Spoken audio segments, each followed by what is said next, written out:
Thank you so much for joining us today and for the session. I know that there are a few speakers in the room that have been waiting patiently. We had an incident earlier and we're running slightly late, so I want to take this moment to say sorry to those speakers that have been delayed. Again, thank you all for joining us here. Just before we got onto the stage, we heard about the impact of technology from a governance standpoint, poverty eradication, climate change, financial inclusion, governance, government policy, accountability. A lot of different interesting things were discussed. I think that's a fantastic segue to our talk here. To me, food, clothing, shelter, transportation, or mobility are today the bare necessities and have been the bare necessities. And to have people that represent the FMCG sector, the automobile sector, the real estate and manpower sector on the stage to talk just after someone that spoke on behalf of the government, I think is a perfect combination and a perfect bridge to our discussion. Let's jump straight into our talk, and perhaps we come from the FMCG side. We just finished lunch break, so I think it's good to hear from you. Food industry or FMCG industry in general is considered to be super traditional, orthodox, and innovation might not be so important. Technology might not be as advanced. Is that true? If not, what are you doing at Britannia that's different, and how does digitization and innovation shape the way of Britannia's future?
Of my salesman, the guy on the front end or the guy in the plant, life easier.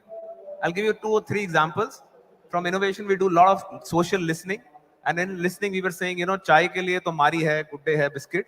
But coffee ka there is no companion. We were hearing on social listening.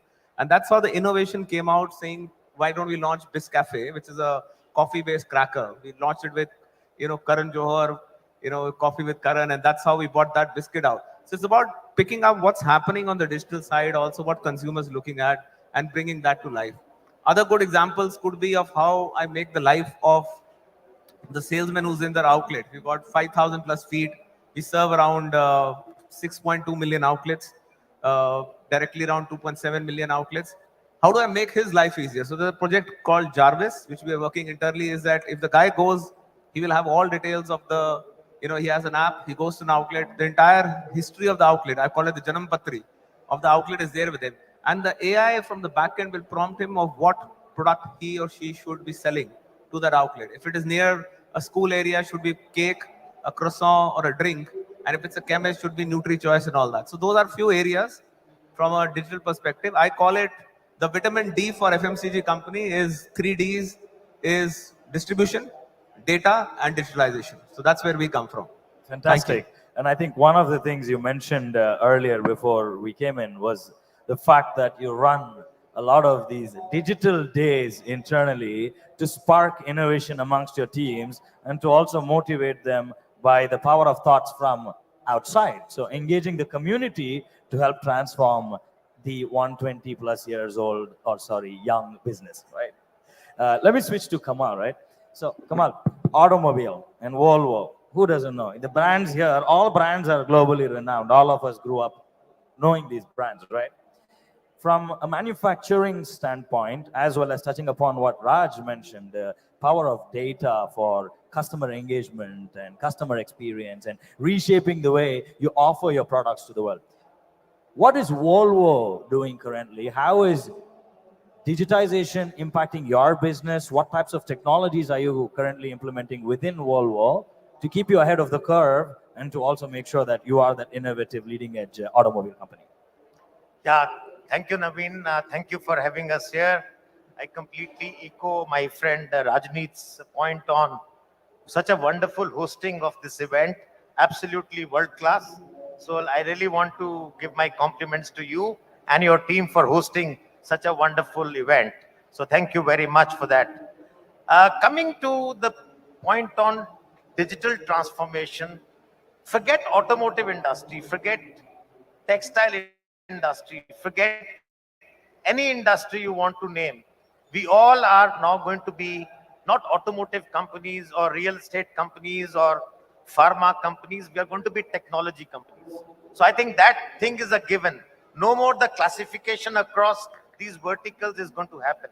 So if you were to look at a simple truck, a modern simple truck, just to give you a factual information, the amount of coding which is done for a truck, the software which is written for a modern truck, if I were to write on a A4 sheet paper, the amount of paper which I will need is more than the height of Eiffel Tower. More than the height of Eiffel Tower. Not for Volvo, for any truck, any modern truck. I mean, you can imagine what happens to cars even more. Okay, so that's the first thing, that the whole sector of economy, every sector of economy is widely becoming digital. Digital is the only way. Why? Let's come to why. Why digital? I think we are all living in a world which is going through tremendous transformation. I mean, thanks to the Black Swan events, thanks to the geopolitical challenges, thanks to this climate challenge which we are all facing, we all need to transform. So when we need to transform, what are the ways? Digital is the easiest way to transform. It is not to transform digital. It is not digital transformation. It's actually transformation. And digital is the vehicle to transform in the fastest place. So that's the first part. So we are no different. The automotive industry is going through a tremendous, once in a lifetime sort of an opportunity or a challenge. From IC engines, which were there for last 100 years, they are supposed to be shelved, to go to electromobility, to go to hydrogen powered vehicles, all of that. So I think there's a huge shift which is going on, and automotive industry is really at the top of all of this. Very critically, if I were to say what are the basic things which are happening in the world, I think 3 or 4 things are happening very clearly, which means that transformation and digital transformation is going to be at the forefront. Number one, this uncertainty is a new normal. It's not that this COVID was the last event which happened. There could be some other black swan events. So how are you going to deal with uncertain world? I think the only way to deal with the uncertain world is by being agile and by being flexible. Adaptable, agile, flexible, fleet-footed.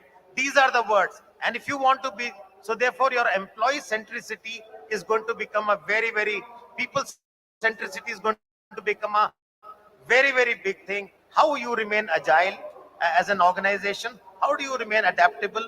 Because you need to adapt to unknown things which are going to happen very quickly. That's the first one. The second thing which is happening, there again digital comes into play.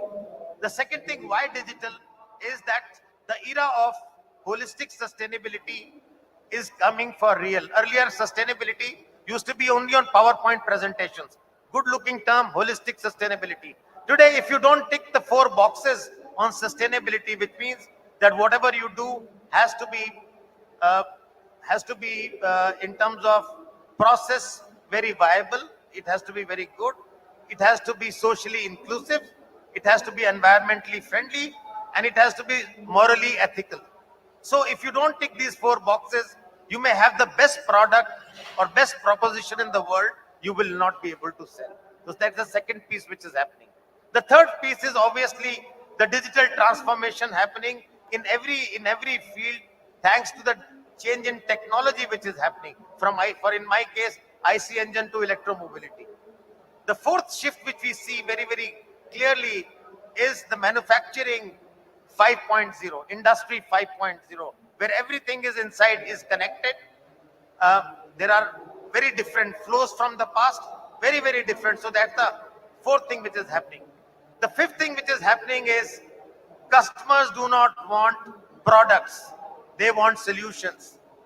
uh, Pay as you use. They want an output which is pay as you use. So what happens? So there is no single company which can give the 360-degree solution to the customer. So therefore you need to partner. So which means the era of partnerships and collaboration will start, because no one company will be able to meet the customer's 360-degree requirement.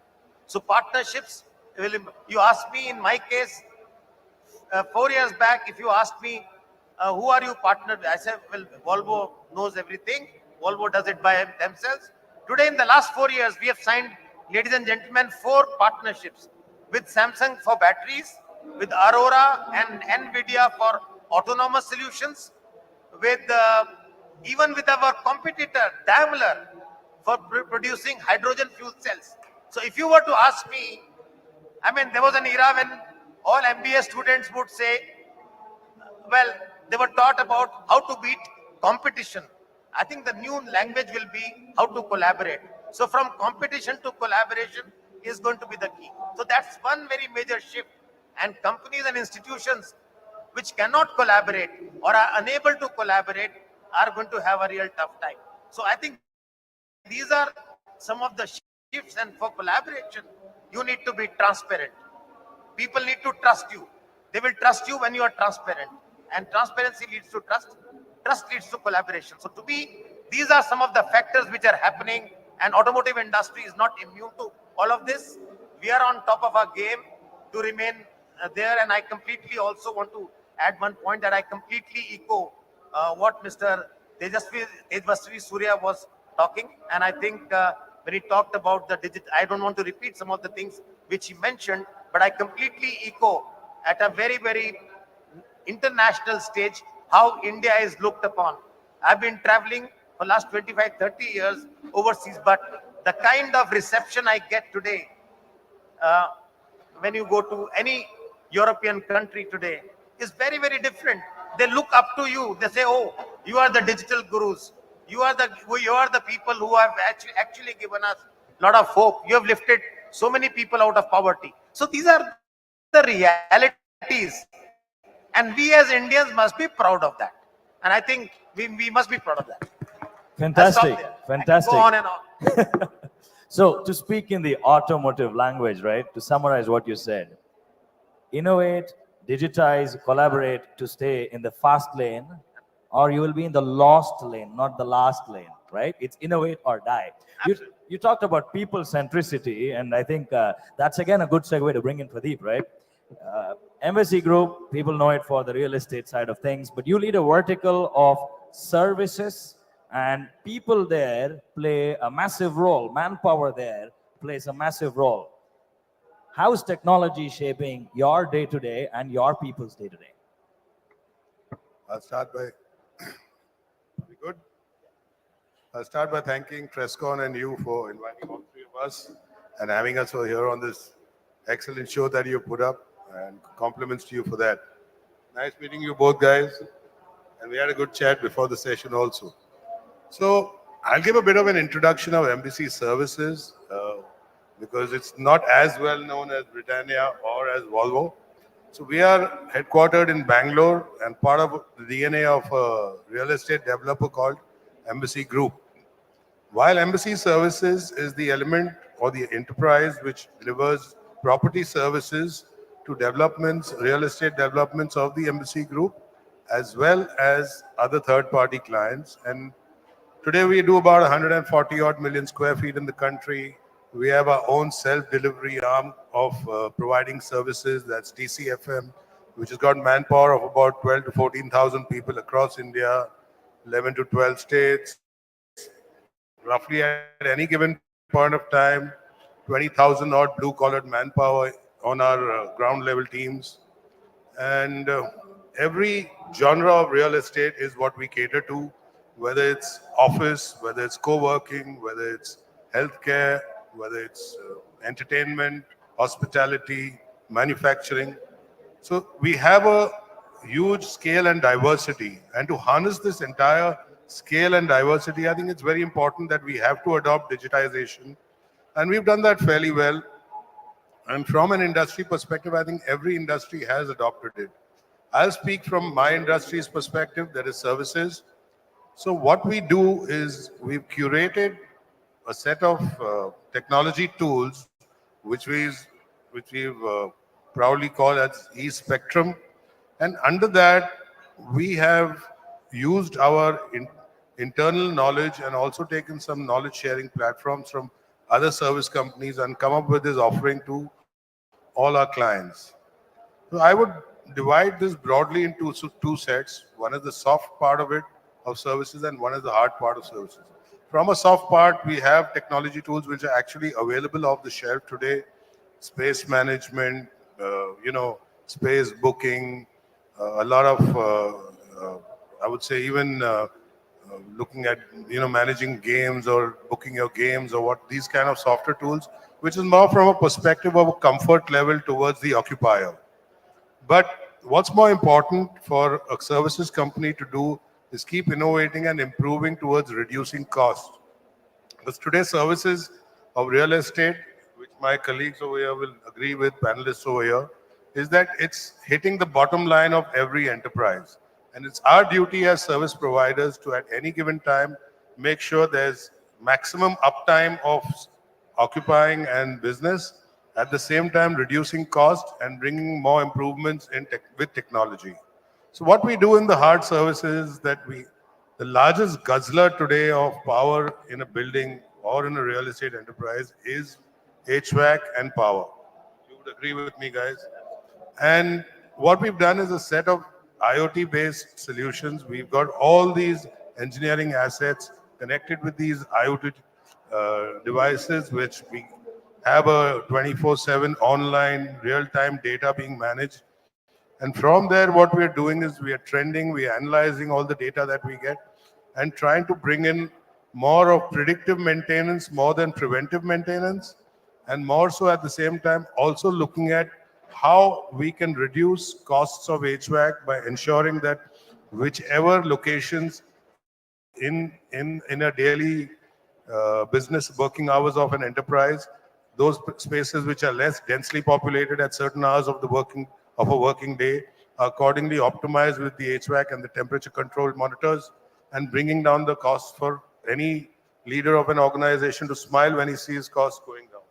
At the same time, we do a lot of background verification because people come from various geographies in India, which is such a large country. We also do a lot of data management and, like you said, paper. So most of our logbooks are done away with. All this is done on digital platforms. We have all this data available on cloud. All this is bringing in more sustainability. So even every company that is now governing their ESG goals and monitoring that, we've got platforms and dashboards to monitor all those goals, keep tracking them, and at the same time, keep the data ready, all the disclosures that are needed. So this is a basic way that we are contributing towards other industries because we are the service providers, and that's how technology is helping us to improvise. Fantastic.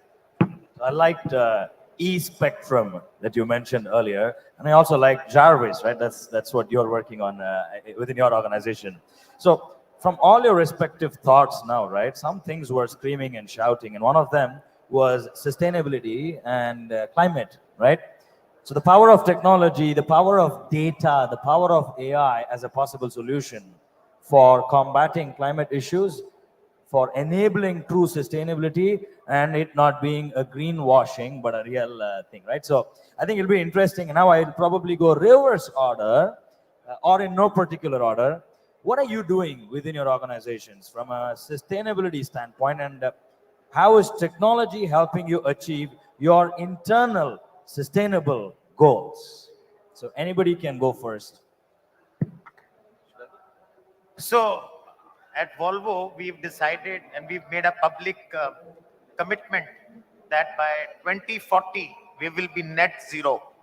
Wow. Will be 2040 will be net zero, and 50% of our vehicles starting 2030 will be running on non-fossil fuels, which means they will be non-polluting vehicles from 2030 onwards, 50%, and the balance 50% will all become zero by the end of 2040. So that's the first commitment we have taken in terms of greenhouse gases. The second commitment we have taken is that we will be 100% more productive, which means more value for the buck.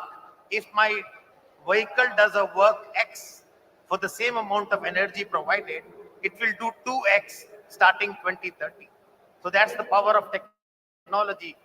Doubling, which you could not do in 100 years, you are doing in the next 7 years exactly that, thanks to technology. So we will have 2X productivity. The third commitment we have taken is 100% safe. Volvo is known for safety, but we are further upping the game on safety. The fourth commitment we have taken is 35% of all employees at leadership and other levels will be women.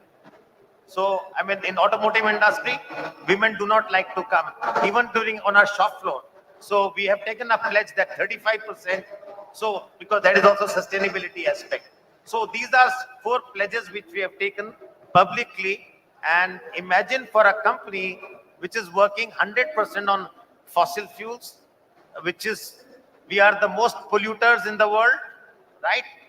20% of all emissions in the world come from transport, right? From vehicles. So if organizations like those are taking a pledge to become absolutely carbon zero, net zero, I think to me it's a big journey. It's not going to be easy, but I think we have decided that this has to be the end game and we will all jump into it. We have the pathways to an extent, but not 100% today. We will figure it out as we go. Fantastic. I think kudos on all the pledges that you've taken, and I can actually resonate on the women part. So my wife is an automotive engineer from Harriet Watt. She went into automobile industry, worked there for a bit, went into aviation industry, worked there for a bit, quit everything to pursue her passion, but that's one thing. One of the other things why she wanted to pursue her passion is because in this industry, she found very few women, and she couldn't see herself growing into leadership positions. So if you are saying that one of the many pledges there, and sustainability is not just energy, it's sustainable all across, including diversity and inclusion, I think it's a fantastic initiative there. Raj, Pradeep, from your sides, your thoughts on tech sustainability and what it's doing for you internally. No, thank you, Kamal, and I completely echo what you just shared in terms of the diversity to people, planet, product is something that we also look at. Now, from a Britannia's perspective, I think our vision, which I have set up, is to become a responsible global total foods company. To make that happen, very clearly, sustainability is enshrined as a core part of it. We look at it 4 pillars, which is the growth, governance, people, and resources. I'll give you a few examples. I'll not take a long time here. From a resource perspective, we ensure that most of the resources that we kind of acquire are sourced locally and at a closest to our plants. We have 90 plus plants across India. So we ensure that the ecosystem around us, also is near our plants. What it does, faster delivery, reduces the distance in terms of travel, but also the emission, carbon emission also goes down. Very happy to report that while we export to and we have functions in 80 plus countries, our procurement is 98% of the procurement for Britannia is in India. So we make in India, but for the globe. That's the way we kind of call it. So that's very heartening there. From again, to build on resourcing, I'll give you a great example. I was 2 weeks back in a near our plant in Maharashtra, place called Ranjangaon. It's a plant where we've set up a mega food park, 150 acres park. We make croissant, we make biscuits, we have a dairy as well. And as part of it, I went to the villages. You talk about sustainability. You read it in books, you read it in numbers. Going and feeling it on the ground, and I met the villagers there and how we use technology. So we collect a lot of milk from these villagers. So we have a Britannia, dairy farmers welfare program. And what we do is work with the farmers to increase the productivity of the cattle and use those bot. We know when the feeding has to be happen, what's the time. It's just letting the cows being around, for some time at this particular time actually improves their productivity. And I never knew this. And that's where technology comes in. You've got bots across there. And when you meet a farmer who says, मेरे पास 34 गायें थी और आपकी मदद से आज वो 52 हो गई हैं. I remember the numbers because for him, that's the material difference what we are making to his life. We are not only sourcing, but we are actually making material difference to life. I think that gives you a lot of heart. From business perspective, we look at renewable energy. 36% of our entire plants, we have renewable energy. Reducing water, we'll put up a target for ourselves. Water is an important part of any FMCG manufacturing. Of reducing water by 30%, we actually achieve 36% reduction. Many examples there. From a product perspective, 100% of our products are trans fat free. We look at recycling of PET. 100% of our plastics is what we kind of collect and recycle. We're looking at reducing sugar and sodium by 6 and 8%. Those are numbers again. If I have to just put it in a very simple term, then I was just thinking when I came back from Ranjangaon, what is the role as CEOs and leaders? The way I put it is, we have to put and Mother Earth first, then India, then the industry, then your company, and then yourself. If we start doing that, we can make a big impact. Fantastic. Fantastic. So end-to-end sustainability, from not just sourcing, but sourcing or helping the farmers, tracking, tracing, all the way up until what's happening internally as well. So that we wouldn't expect anything less from an organization like Britannia. So thank you for meeting our expectations, if not exceeding our expectations. Can we hear from you? What are your thoughts? So unlike Britannia and Volvo, we don't deliver a product. Our product is services. So ideally speaking, we are the enablers and the facilitators to help our clients achieve their sustainability goals. And we are fortunate that we have the DNA of the Embassy Group, who's a real estate developer. So all the learnings that we have, knowledge sharing, collaboration that we do within our own organization of services, at the same time with our clients. So like you said, sir, there's learnings and improvement and innovation only with collaboration and partnership. So what we do is all this knowledge that we acquire and from our experience of the entire portfolio that we have, we contribute with our knowledge to our developer group when they are designing the new projects and the new buildings. So we sit on the table with them and give them inputs and suggestions on how they can go in for engineering assets which are improving in terms of efficiencies, whether it's the chillers or the generators or the AHUs. That's a contributing we do. We ensure that whichever best way we can improve surveillance and ensure that there is enough of, there's not a gender bias in the entire ground level. These are things that we do, but furthermore, we also maintain and manage renewable energy a lot across the country. Today, I can proudly say that Embassy Services is maintaining and delivering about 250 megawatts power plants across Karnataka. We maintain them, we deliver, we provide power to the grid. At the same time, we've got a complete team which is helping our clients who need power, green power across different states of India. We help them connect with generators. We help them raise power purchase agreements, RFPs, and finalize based on state level norms. We've also got an inbuilt PMC team, which is actually delivering to all our clients the learnings of how we can improve buildings, make them more green, and make them more well. We also help our clients in certifications, like safety certifications, like the British Safety Council. You just spoke about wellness, GRESB. All these things are available in the sector, and we are the ones who are enabling our clients to achieve that. Furthermore, even towards ESG, like I said it once before, we help them achieve their ESG goals, and that's an ongoing process. It's not a destination, it's only a journey.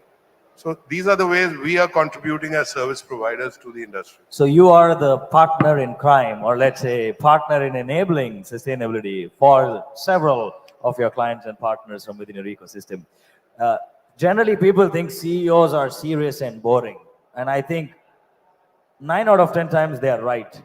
But the CEOs that we have here on the stage are not boring. So we're going to have a quick fireside chat, not sorry, a quick rapid fire with all of you. One word or a quick one-line answer. Will we for get my a questions. big gift hamper after that? A gift hamper. Whoever does an amazing job will get a gift hamper. We have something. So is Alfie in the room? Can we get one of the pots, the I'm unnamed just ones joking. for my friends here? So the best audience will judge whose answers is the best. But I'm going to ask them a sequence of questions, right? Ready? What's your favorite digital tool for work efficiency? It's called Evernote. It's from my phone to iPad to laptop. It's seamless. What is it called? Evernote. It's a very Okay, simple. yours, Kamal. My mobile phone. Your mobile phone. Yours, Pradeep. I'll keep it simple. WhatsApp. WhatsApp. Wow, I like him. My team uses WhatsApp more frequently than emails. I try to pull them out, but unfortunately I can't. WhatsApp is an addiction. One word to describe your leadership style. I think a leadership style for any leader should be dynamic. And at the moment, at the role I'm playing today in my organization, my style is more of mentorship. Okay, Kamal? I would say I see you. I stands for inclusion and inspirational. C stands for collaborative. And U stands for unintimidating. Nice. Raj? That's a nice one. Mine is be a coach, not a playing captain. I believe that our role as leaders is to inspire the extraordinary out of people. And the difference between extraordinary and ordinary is just that extra. So if you're able to push and inspire people that extra, you get the best out of them. Fantastic. My style is passionate, but sometimes that can come across as intimidating. But if you ask my team under my absence, you might hear that. Let's look at one more question. Your favorite, actually, I'll change that. If your company were a superhero, if your company, not you, was a superhero, who would that be and why? Anyway, We are more into crisis management. I would choose Batman. okay, Batman, I love that. Transformers. Ah, nice. Good one. I've got another one. It's not a superhero. It's the genie out of the Aladdin's lamp. We are here to serve the consumer wherever he is, whatever he wants, and whatever he does. Nice. So Transformers, somebody earlier mentioned Jarvis, which is I think from Avengers. So a lot of interesting superheroes coming from here. I think we are mega minds. We are good and we want to do good for the world and we have a lot of things to think of. A quick tip for maintaining a healthy work-life balance, because we were talking about technology. Technology also has the flip side, and I think it's important to address that. So quick one-line tip, work-life balance. Get rid of this. We all work as Indians, not from here, 1.5 feet down from him, the heart. Be with your family, be with your child. That's about it. Kamal? I think seriously, you need to love your work or do what you love. I think that's one. Along with focus on quality so that the quantity part reduces a bit. Better quality leads to, less amount of time at work. So I think, to me, I think these are the two important things. Love what you work or or do what you like, and at the same time, high quality so that you can invest lesser time in the office. Pradeep? Again, I'll keep it simple. I think start every day like it's a Monday and end every evening like it's a Saturday. Fantastic. Love that. So, for me, firstly, accept that this work-life balance thingy is different for different people. There is no single template. Secondly, show up every single day is a Monday. There's a nice song called, it's called, Hey, Hey, Hey, I'm on vacation every single day because I love my occupation, right? So for those of you that haven't heard it, just type up on YouTube. That song, I think, will help give people the work-life balance that they might be missing. With that, don't judge me. I wasn't supposed to be answering, but I just got carried away. How many votes for Raj? How many of you liked Raj's answers? Can you clap for Raj? Thank you. Thank you. How many votes for Kamal? I see the same hands going up. It's okay. And how many for Pradeep? But how many hands go up for the CEOs that you may or may not like, but are working hard to keep their employees, their organizations, their industries, and the economy going? The winner here is not any single person, but all of us, as well as the people that are here. Ladies and gentlemen, thank you so much for joining our discussion on digital acceleration and transformation, where we heard from stalwarts from the FMCG industry, automotive industry, but as CII head, he represents multiple industries, and of course, real estate and manpower. Thank you so much, gentlemen, for joining me here. Thank you so much. Now, this is what I call as experience. Can we have a big round of applause for that wonderful panel discussion?